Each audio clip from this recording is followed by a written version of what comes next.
as you have worked on it, you founded it to make model customization open source and taxonomy driven. So do you think the knowledge gap in the learning industry is that people are still relying on manual prompt engineering instead of structured synthetic data alignment like you did with Granite? Yeah. So, I mean, the way to think about these things is that these are all tools, right? Ultimately, um, whether you fine tune a model or, use reinforcement learning to adapt it, or you do prompt tuning, or, do sort of synthetic data generation for specific tasks, and then train the model like we did, or you did inference time scaling. All of these are just different tools, because um, what you're trying to get to is, make your model perform the best. So in some manner of saying, you can think of it in terms of a different level of control that these different techniques give you. The easiest one often is prompt engineering, because anybody can do it. Doesn't require any kind of stuff. If you have access to the model, if you're already chatting with the model or an agent, Yeah. um, and especially like you can do this. And for especially like large model, prompt engineering works very well in practice, providing more context. Context has grown a lot, so now it's a lot more easier. Memories have become a thing. So context optimization. In fact, automatic context optimization through techniques like JEPA um, has become a pretty popular trick for optimizing or controlling agents driven with proprietary models that you can't really tune with. Next step in that level of like getting more accuracy, more precision from your agent or model is inference time scaling, because again, you don't need, proprietary models, you can't train them, of course, right? All you can do is ask them to generate more answers or reason, or so that's the next step, because you like, well, it requires some level of sophistication to know the technique well enough. Of course, there are solutions that are coming out where routers will allow you to do it automatically, but is it still fairly, I would say, possible for pretty much anybody who's interacting with these things? And then you start getting into more sort of like, if doing these two things still doesn't give you the right level of control or precision or accuracy that you're looking for, then you start moving into sort of more bespoke training kind of methods, fine tuning. So having, if you have access to a local model that you can train, you can start by doing some kind of LoRA based tuning, or reinforcement learning has shown like great promise. Um, there are, especially on agentic tasks where you have sort of multi-turn interaction with the user, with the tool.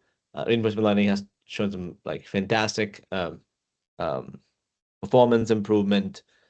Of course, there are compromises, right? Like you're not working at this point with a proprietary model. It's a local model. You have cost benefits, but you probably can use reinforcement learning or techniques like Instruct Lab to generate a lot of domain-specific synthetic data and make your model expert on the one thing.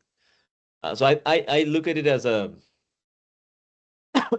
as a spectrum of tools depending on your level of sophistication, because training is hard. Training requires a lot of a skill set that most people don't have that are using these things. So you start with prompt engineering, try out inference time scaling, and then if nothing works, then I think the best option typically is to, um, on your specific task, try to get data or generate data and then tune a model to do that. Since that's actually a good like step by step kind of instructions that someone can follow. All right. My next question would be a little niche around agent ops. As you lead agent ops at IBM, When we move from simple RAG to agentic AI, what is the biggest friction point? Like, is it the evaluation or the reasoning part on reasoning as in the model getting lost in the steps? Yeah.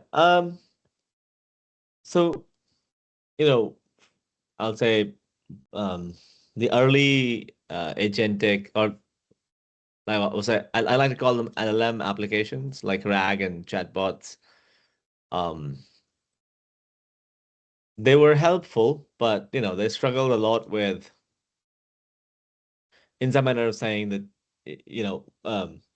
RAG had a lot of limitations at the time, or I'll say it like a um, not so sophisticated RAG had a lot of limitations in terms of, you know, how do you chunk, the context for the models were not very high. Retriever, doesn't matter how powerful of a model you're using, the retriever and re-ranker typically determine your accuracy. And information retrieval is not a new thing. We've studied it for like 30 years and we know limitations there. So um and then ultimately, it was still sort of, you were basically seeking information, right? So I mean, I'm not even sure that I would call them agentic tasks, because they didn't really have the ability to do anything, or take any action or use tools. Some people would say, well, RAG is, and in some instances they would be right. Yeah, RAG is kind of agent. It can be agentic.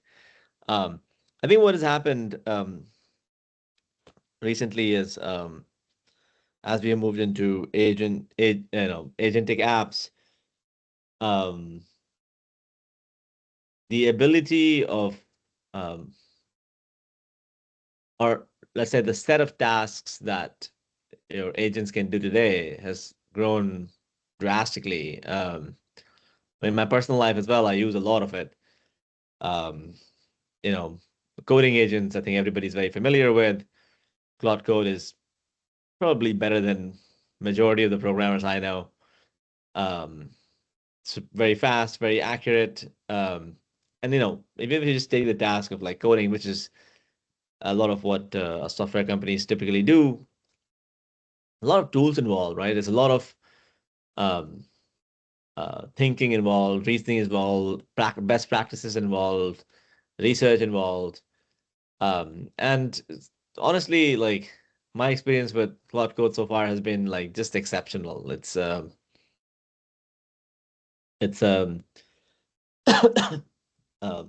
one of the um, best agentic tools that's out there.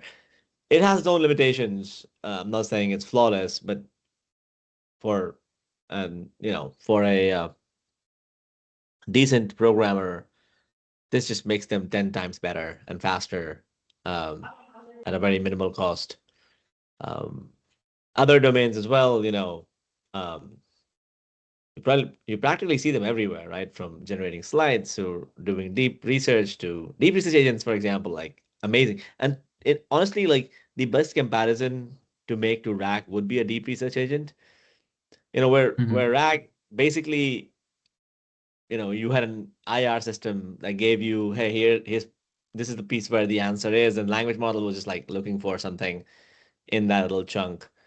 Deep research is like, you know, um, actually language model driven, because you can basically ask any query, including just for about yourself, right? If you're just interested in knowing who's Akash Sharma, try it, the deep research agent, and it will basically go to the depth of the internet.